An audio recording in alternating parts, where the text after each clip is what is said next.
Saluti a tutti, nel video relativo ai sardi venales ho argomentato sul mito di Argo, divo che aveva portato la cerealicoltura in Grecia. In questo filmato tratterò della sua omologa Demetra, Demetria in greco, equivalente della romana Cerere, entrambe divinità protettrici del frumento e dell'agricoltura. Secondo alcuni studiosi, il nome Demetria sarebbe un composto formato da demos, dunque popolo, e da tria, ossia tre, che traslittera con un calco il sardo tres, riferito alla tres pulas o tripolis, tre stelle che formano la cintura di Orione. La greca Demetera, figlia di Crono e di Rea, potrebbe essere scomposta in de, preposizione che nella sintassi greca non viene utilizzata, e in metere, che vuol dire madre. In questo caso la denominazione della divinità equivarrebbe implicitamente a madre della mietitura o madre della terra. Dice Esiodo, deve provvedere a metà del settimo giorno chi deve battere il frumento sull'aia di Demetra. Pausani racconta che di fronte al tempio di Demetra o di Cerere era stato innalzato un monumento dedicato alle donne. Lo storico greco Tucidide narra che il tempio di Cerere e il muro pelasgico ad Atene erano interdetti al popolo dall'oracolo di Delfi. Nel pantheon greco la diva Demetra era omologa della ninfa Cirra. La diva Cirra, dicono alcuni scrittori, pare si siano ispirati i fondatori della città di Chirra, posta nella regione della Focide. Tale termine significa recinto o mandra solare. In sardo sa Cirra Drocia, e tra gli altri la roncola, mentre scirrai significa spampanare o stralciare, in altre parole chirriare o sevestare, ovvero sia selezionare.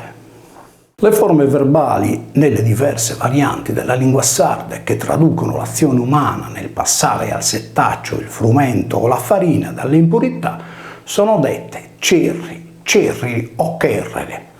La divinità protettrice della cerealicoltura, Cerere, deve quindi essere il suo nome, poiché la palatale ce di Cerere si pronunciava come la velare che di Cherrere. Tale etimo si configura come un'espressione del volere, cherrere o non cherrere, nella scelta al settaccio di due elementi. Il vaglio ricorda il dilemma shakespeariano, essere o non essere. I sardi pelasgici, come racconta e Foro di Cuma citando Esiodo, colonizzarono ab antiquo tutta la Grecia, trasponendo dalla Sardegna, in particolare al Peloponneso, nomi di luogo della loro isola d'origine. Perciò la regione della Focide deve il suo coronimo alla Foggia o Focis sarda, così come la città di Cirra, nella stessa Focide, si specchia con l'omonima medievale villa di Cirra, posta lungo il Calanone solcato dal rio Quirra. Ma è la Messenia del sardo messare, azione verbale e luogo delle messi, a richiamare la nostra diva Cerere o Cherrere.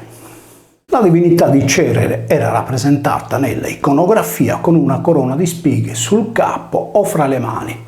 Cerere aveva il suo nesso celeste nella costellazione della Vergine, dove brillava la stella Spica o Spiga, astro più luminoso, a indicare la spiga del grano. I cognomi Piga e Spiga, riferiti all'omonima stella, sono diffusi in tutta la Sardegna. Il nominativo singolare latino virgo si trasforma nel caso ablativo in virgine, simile al sardo virgine o virgine, per cui nella Roma repubblicana il passaggio della spica nel cielo era salutato dalle vergini vestali. Nel cielo precristiano molte erano le stelle mitizzate, ovvero sia consacrate alla mitologia e quindi venerate. Nel martirologio romano la festività della Vergine Maria cade il giorno di Ferragosto, proprio quando nell'antichità la costellazione della Falce o Gileone lasciava il posto a quella della Vergine. Per questo nell'iconografia cristiana la Vergine Maria è riportata con una corona o alone di luce e con tante stelle che le fanno da contorno. In tale immagine la Madonna è identificata come regina del cielo, in sardo, Mama de Sugheilu.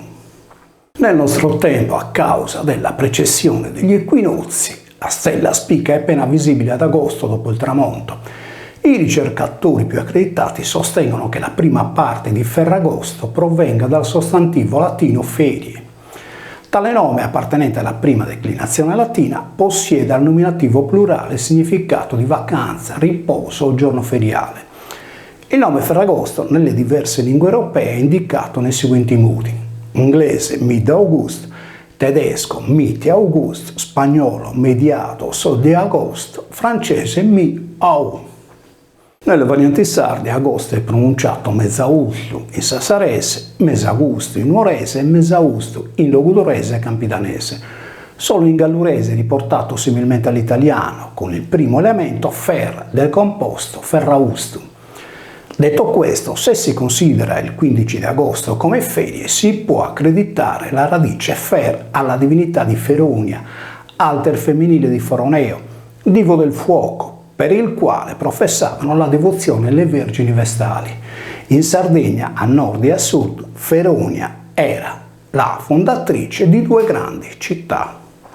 In alcune parti del Logudoro, la giornata del 15 agosto è chiamata anche Nostra Signora de Sunie, Nostra Senora de Sunibe in nuorese. Il concetto però è simile al detto sassarese, quando esprime farà di rigandareri a fora li brageri, scesi i candelieri, fuori i braccieri. In altre parole, il sorgere nel cielo della stella spicca annunciava agli uomini il mutamento del tempo, che veniva salutato con il passaggio dei ceri per le vie della città, in segno di accensione del focolare domestico.